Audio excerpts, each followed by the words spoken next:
Oui, c'est une critique qui a été formulée pendant longtemps. Moi-même, je l'ai formulée pendant longtemps et je reste vraiment critique de cette approche. Et pourquoi de cette approche de nommer les gens qui viennent de l'extérieur. Vous voyez, par exemple, la télévision nationale est dirigée par quelqu'un qui vient de l'extérieur. Puis blanc, on nous envoie encore quelqu'un maintenant à la tête de la SPE. Elle a passé le test. Oh, je ne dis pas non. Qui passe des tests. Vous allez aux États-Unis, vous passerez des tests, mais vous ne prendrez jamais le contrôle de leur télévision nationale. C'est comme ça. Donc, ce que je veux, moi, dire, moi, je ne veux pas, comme il est dit, je ne veux pas balayer la réforme ou bien cette approche de tout de go comme ça, il ne faut pas balayer ça tout de go. Mais ce que j'ai chanté depuis que moi je prends la parole pour parler des réformes que met en place le président Talon, c'est qu'il faut évaluer à un moment donné. Évaluer pour voir, est-ce que cette approche est plus productive pour nous que d'adopter une autre approche qui est de mettre les nôtres, nous-mêmes, au service de notre pays. C'est ça la question. C'est ça la question. Toute la question, elle est là. Il faut évaluer. Parce que si nous continuons de dire, oui, il le fait, c'est mauvais, il le fait pas, c'est pas bon. Est-ce que, depuis que on nomme les expatriés, donc pour prendre la tête de nos structures, est-ce que ça nous a fait faire un bond extraordinaire par rapport à quand on n'avait pas des expatriés à la tête de nos structures? Il faut bien une étude pour nous dire. Bon, lui ne fait pas une étude. On en a vu, voilà. Peut-être à DSS a fait ça, peut-être on en a vu à la tête du port, de l'ANIP, de la SB2E, d'Istel Amoussou, et chaque fois, on suit les compatriotes qui dénoncent, qui estiment que c'est un mépris aux compétences locales. Est-ce un choix stratégique d'exporter la compétence ou il y a des faits que l'on veut éviter? C'est une vision portée par le président, portée déjà par le candidat Patrice Talon avant 2016, et cette vision a été portée au pouvoir. Et il a dit qu'il irait chercher la compétence où elle se trouve, n'est-ce pas, pour contribuer au développement de ce pays. Je suis d'accord sur la question d'évaluation des réformes à mi-parcours. Je suis... À 9 ans à mi-parcours encore?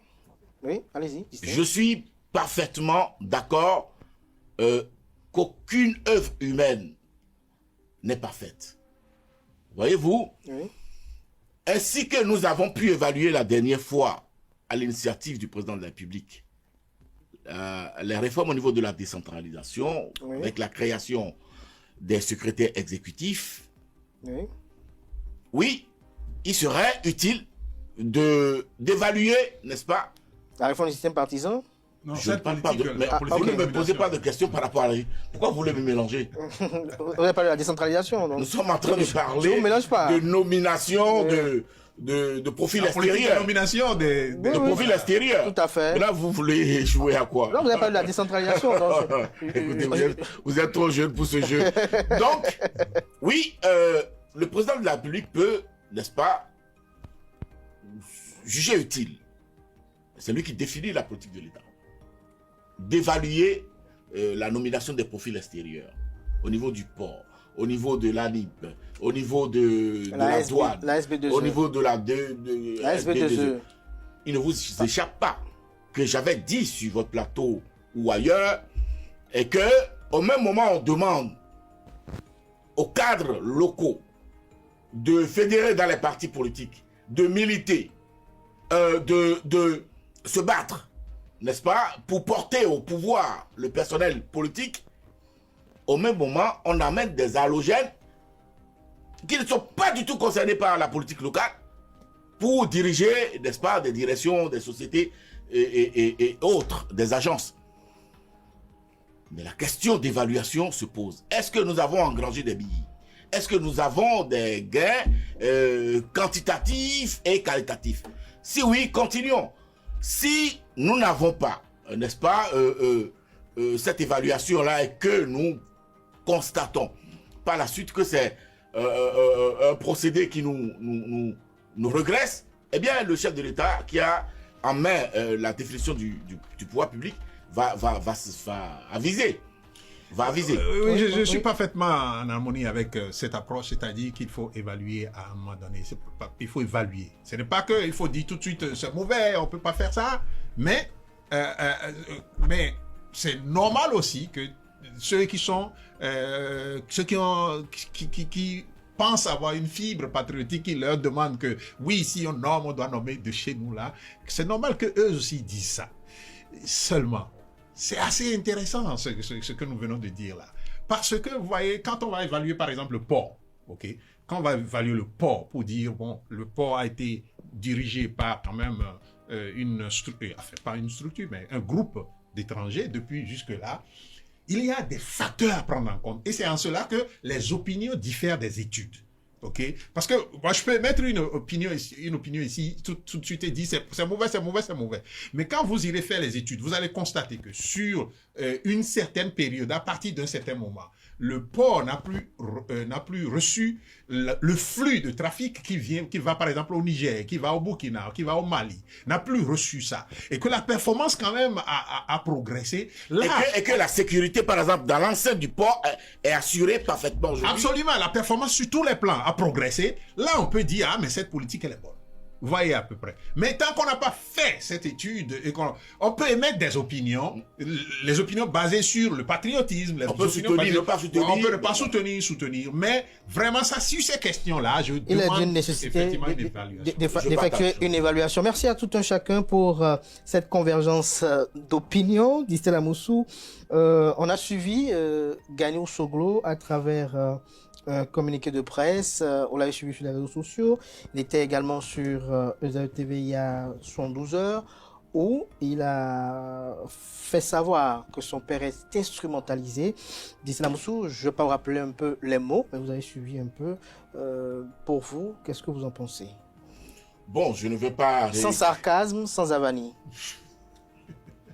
J'ai la parole. Oui, j'ai dit juste sans sarcasme, sans avanie. Non, je ne vais pas réécrire les frasques de Bento. Non, je ne vais pas écrire non plus les frasques de Galiou. Vous avez constaté que un fils qui se dit bien aimant, n'est-ce pas, vient en public, n'est-ce pas, désavouer des attitudes de son père, de son géniteur. Sous prétexte que son père, à 94 ans bientôt, est manipulé dans un fauteuil roulant et tout. Et c'est un public qui vient dire ça. Et lorsque vous, qui l'avez reçu, vous lui avez posé la question, mais est-ce que vous en avez parlé avec votre géniteur, votre frère aîné? Vous lui avez posé la question 6 fois, j'ai compté. Toutes les fois, il a récité et ce qu'il a bûché pour venir sur votre plateau. C'est malheureux. C'est malheureux et moi, je dis, je ne suis pas surpris. Venant de Galiou Soglo. Parce qu'en fait, c'est devant nous qu'ils ont débarqué en 1990 au profit de la Conférence nationale des forces vives de la nation. Et depuis, où ces ministres, où ces si, où ces maires, et toute la famille s'est reposée sur le budget national à ce jour. Merci. Et donc, vous voyez, ce type d'enfant... Là, vous n'avez pas commenté. Ce type d'enfant... Là, vous commentez. Vous parlez de Ganiou Soglo. Vous n'avez pas commenté... S'il vous plaît, ce qu'il a dit. Mais ce qu'il a dit est nauséabond. Okay. On ne vient pas dire ces choses-là de son géniteur en public. Merci. Surtout lorsque vous démissionnez, vous laissez le portail de votre père, 94 ans, en fauteuil roulant, ouvert à des gens qui ont la possibilité de le sortir de sa sclérose, de l'amuser, de le faire balader, de le faire promener, ce qui aime bien actuellement pour sa santé. Lorsque vous démissionnez, vous ne le faites pas. Lorsque vous ne l'amenez pas dans des champs à Huawei pour qu'il redécouvre la verdure, lorsque vous ne l'amenez pas au jardin botanique, à l'université d'Abomey-Calavi, pour qu'il respire de l'oxygène, lorsque vous ne l'occupez pas à son âge, et que d'autres qui sont ses petits-fils, mais qui l'affectionnent bien, le sortent, de quoi vous venez vous plaindre en public? Paul Maïrossou, sur la même question. Est-ce que vous pensez que Nicéphore Dieudonné Soglo a été instrumentalisé? Je suis ébahi par le discours de Distel. Franchement, je suis ébahi. J'ai rien compris. J'ai rien compris. Parce que j'ai comme l'impression que les sorties du président Soglo servent la cause du président Talon qu'il défend, alors donc il peut jeter tout ce qu'il veut, sont dévolus, enfin pas sont dévolus, mais toute sa rage sur Gani Soglo. Non, il faut pas faire ça. Il faut pas faire ça. Moi j'ai écouté Gani Soglo. Vous pouvez, je ne sais pas si vous avez lu les livres de Gani Soglo. Moi j'en ai lu 2. Okay? J'en ai lu 2. Le Déchaînons l'espoir. Ça, c'est ce qu'il a écrit, Déchaînons l'espoir. Et puis, plus récemment, 17 minutes pour vivre. 17 minutes pour vivre. Distel Amoussou, alors, on suit. Alors, donc, quand... Vous n'avez pas empêché de rigoler. Hein? Mais il y a des gens qui nous suivent quand même. Mais il faut le laisser rigoler. Moi, je le dis pour que les gens sachent de qui on parle, quoi. Parce que tel qu'il parle, on peut penser que c'est un enfant écervelé. Non, c'est un enfant papa. C'est un enfant papa. Distel, on écoute. C'est un enfant, il ne sait pas écervelé. Mais c'est un enfant, papa a dit, maman a dit. Mais sur votre plateau, il a répété plus de dizaines de fois. C'est bon. Ma mère m'a dit. Oui, c'est bon. Ma mère m'a dit. Distel Amoussou. Mais c'est pourquoi j'ai cité ces œuvres que vous pouvez lire. J'en ai, je peux vous passer. Vous allez lire et vous allez constater que... Cette lecture-là ne m'intéresse pas. Oui, allez-y, Paul Maïrossou.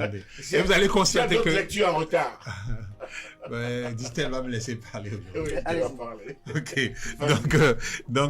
Et moi, quand vous lisez ces livres, vous constatez que ce qu'il dit, papa a dit, maman a dit, vraiment, ça ne ressemble pas à Gani Soglo. Mais c'est ce qu'il est. Ça ne ressemble pas à Gani Soglo. Et tous les Béninois savent aussi que lorsque les talons, lorsque les Soglo ont fait des choix qui ne plaisaient pas à Gani Soglo a dit non.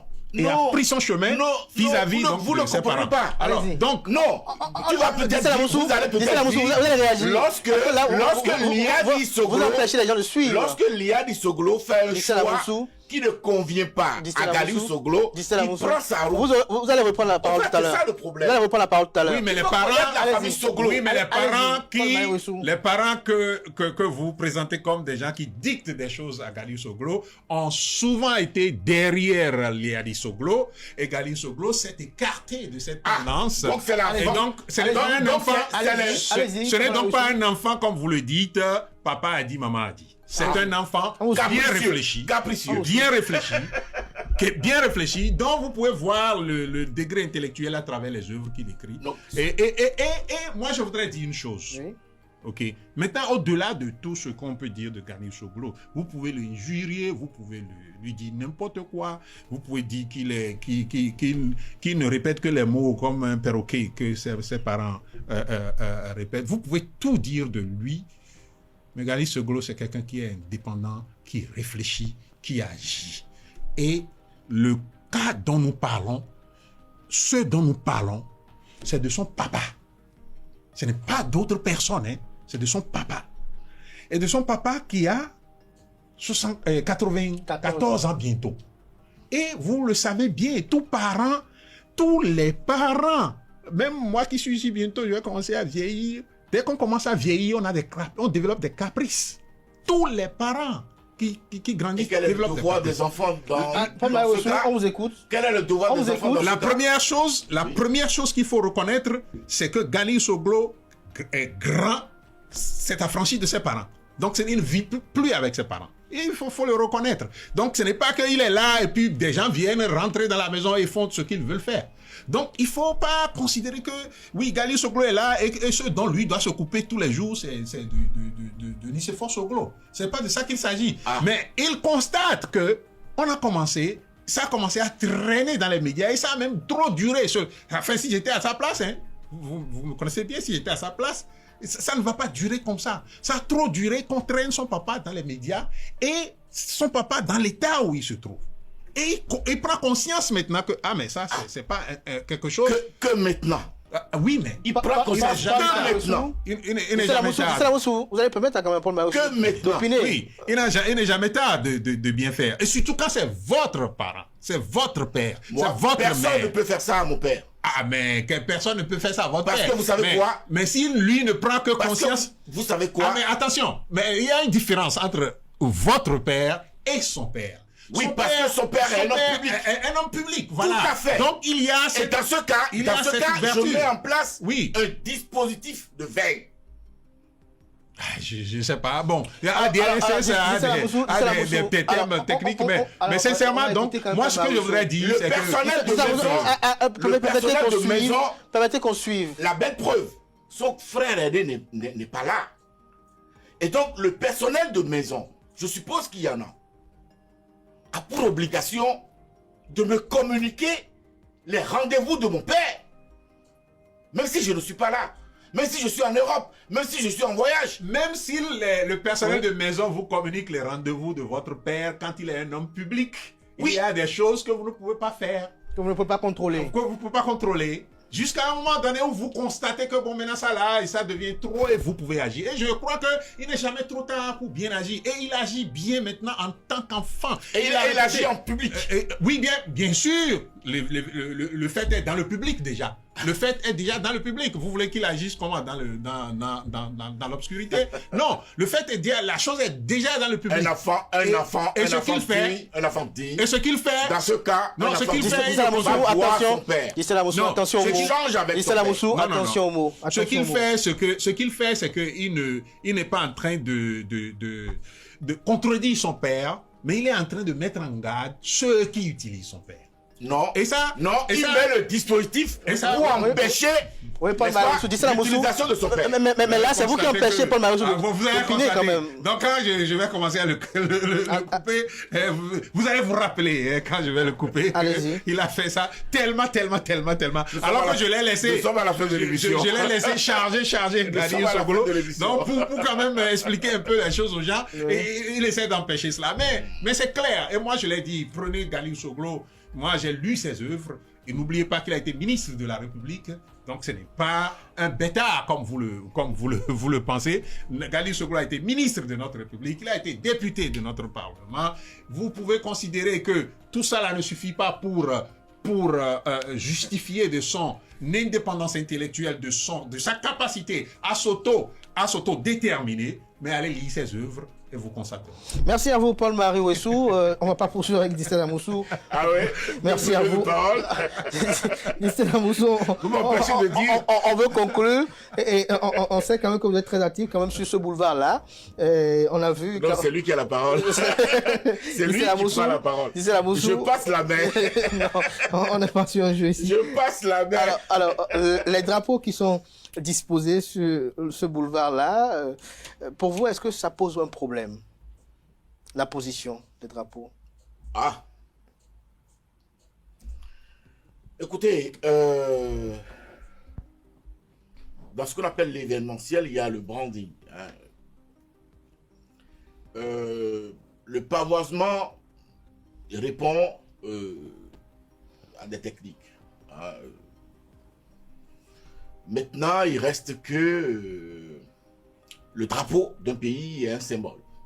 Un symbole. Et lorsqu'il est debout, il n'est pas le drapeau.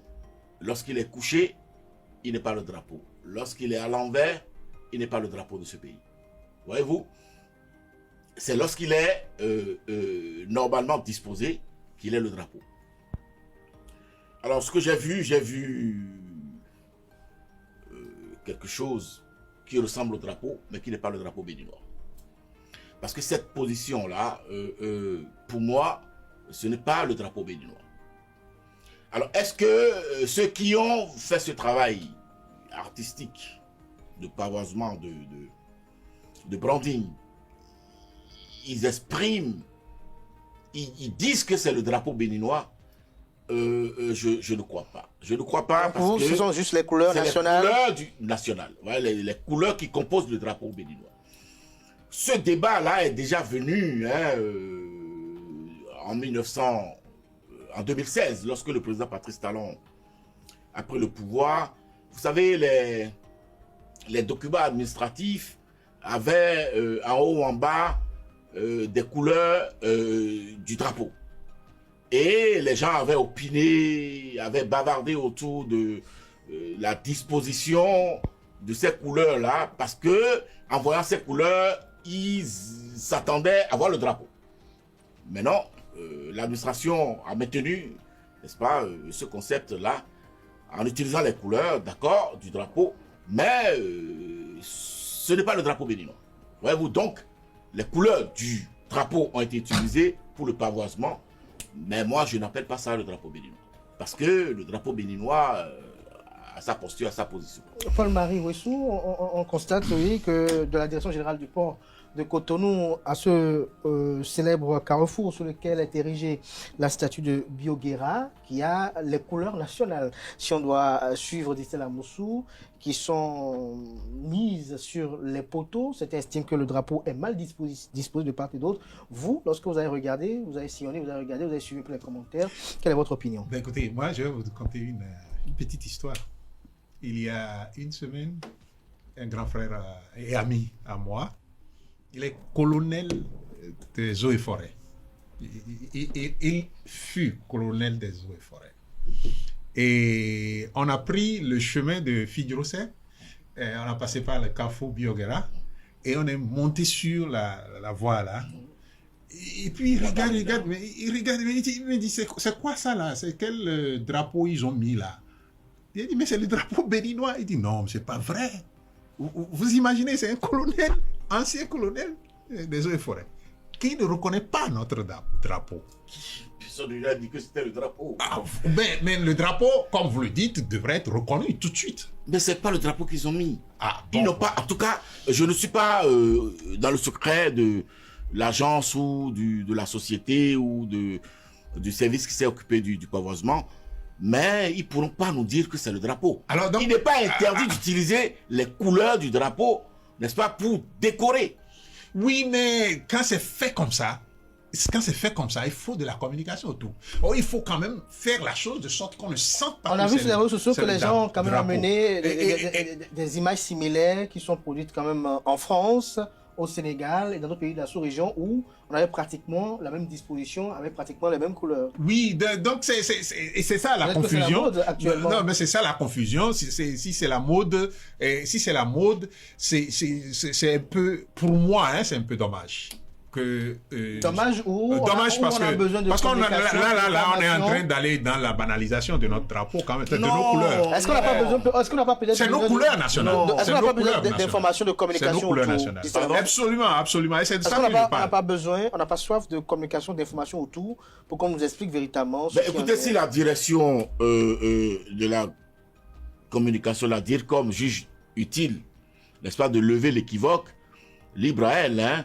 Sinon, pour moi, il n'y a pas de problème parce que j'en ai vu ailleurs, j'en ai servi à de la clientèle, et donc, pour moi, il n'y a pas de choc, il n'y a pas d'événement. Non, le choc vient quand même du fait, parce que ça ne vient pas du but en blanc comme ça vient de quelque part. C'est parce que c'est proche de nos couleurs nationales. Écoutez, la DIRCOM va apprécier, peut-être que le porte-parole du gouvernement va saisir une occasion de l'expliquer, de clarifier. Absolument, il faut clarifier.